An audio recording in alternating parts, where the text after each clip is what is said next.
আজকে প্রথমবার নিজে এতগুলা পিঠা বানিয়ে ফেললাম।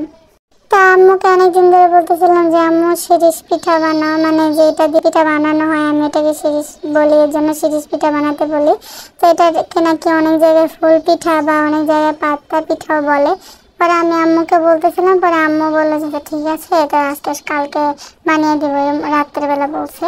তো সকালবেলা উঠে দেখি আম্মু এখানে চাল ভিজিয়ে চাল বেটেও ফেলছে। এইখানে চালটা অনেক ভালো মতো বাটতে হবে যাতে এখানে কোনো দলা পাকা না থাকে। পরে আম্মু অনেক ভালো মতন চালগুলো বেটে এখানে সেগুলোকে আবার ভালো মতো মেখে নিচ্ছে লবণ দিয়ে। এখানে চাল বাটা লবণ দিয়ে এই কাজ, আর কিছু করতে হয়, আর কোনো উপাদান লাগে না। পরে আম্মু এখানে ভালো মতন এগুলো সব মেখে নিচ্ছে। তো এগুলো মাখার পরে আম্মু দেখতেছিল হাত দিয়ে যে কোনো জায়গায় কোনো দলা পাকা আছে কিনা, কোনো জায়গায় কোনো গোটা গোটা আছে কিনা, ভালো মতো বাটা হয়েছে কিনা। পরে এগুলো বাটার পরে তো আম্মু এখানে বাটাটা ফিনিশিং হয়েছে কিনা চেক করার জন্য এখানে এই যে শুয়ে যে বড় শিরিষটা থাকে ওটার ভিতরে আম্মু এখানে চাল বাটাটা ভিতরে দিয়ে একটু চেক করে দেখতেছিল যে ভালো মতো বের হচ্ছে কিনা।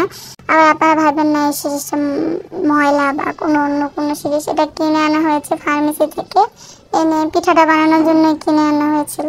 আর এখানে পিঠাটা বানানোর জন্য কাঁঠাল পাতা এনে হয়েছিল, সেই কাঁঠাল পাতাগুলো ধুয়ে এখানে পানিগুলো ঝরতে দেওয়া হয়েছে।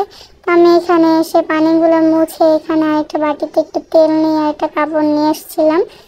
পরে এখানে আম্মু এখানে দুইটা কালার, আম্মুকে বললাম যে এখানে একটু রং বেরং হলে ভালো হয়। পরে আম্মু এখানে একটার মধ্যে একটু হলুদ দিয়ে একটু হলুদ কালার করেছে, আর একটা পুরো একদম সাদা ছিল, এখানে কোনো ফুড কালার ব্যবহার করা হয়নি বা কোনো রং মেশানো হয়নি। তো প্রথমবার বানানোর জন্য আমি তো পুরো অনেক আগ্রহ ছিল অনেক। তো আমি এখানে একটু কাঁঠাল পাতাতে একটুখানি তেল মালিশ করতেছিলাম ভালো মতো। তো তেল মালিশ করতে করতে আম্মু বললো যে এখানে নাকি তেল একটু বেশি হয়ে গেছে। তো আমি এবার কী করবো তেলগুলো, পরে আমি আরেকটা কাঁঠাল পাতা নিয়ে ওটার ভিতরে ভালো মতো মেখে নিচ্ছিলাম। একটু খুশিতে একটু বেশি এক্সাইটেড হয়ে গেছি প্রথমবার পিঠা বানাতে যেয়ে। প্রথমে আমি যেমন খুশি হয়েছিলাম, পরে দেখি যে পিঠাটা বানাতে যতটা সহজ মনে হয় ততটা সহজ না, অনেক কষ্ট।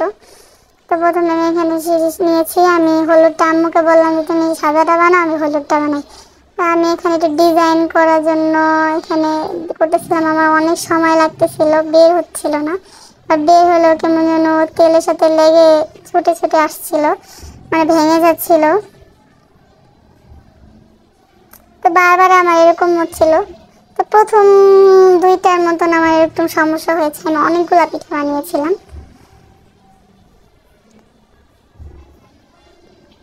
তো এরকম আমার বারবার শুধু সমস্যা হচ্ছিল আর বাইরে পড়ে যাচ্ছিল,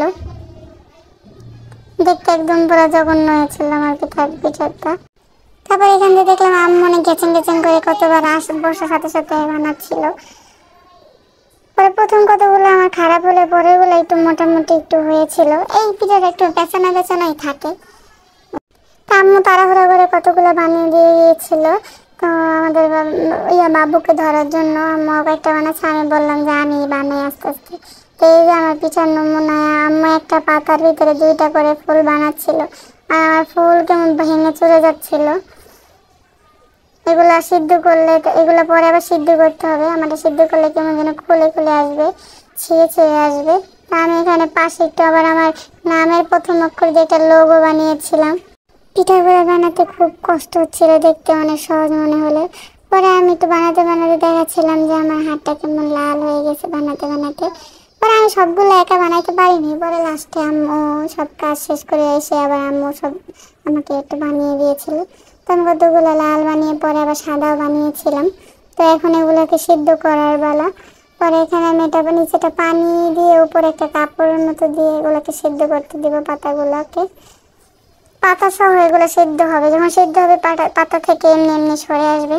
পরে আমাদের এগুলা মনে হয় 5 মিনিট পর সিদ্ধ হয়ে গিয়েছিল। পরে এগুলোকে আমরা উঠিয়ে নেব। আমাদের বাসার ছাদ ছিল 7 তলায়, 7 তলায় গরমের ভিতরে কে উঠবে, এর জন্য বারান্দায় দিয়ে দিয়েছি।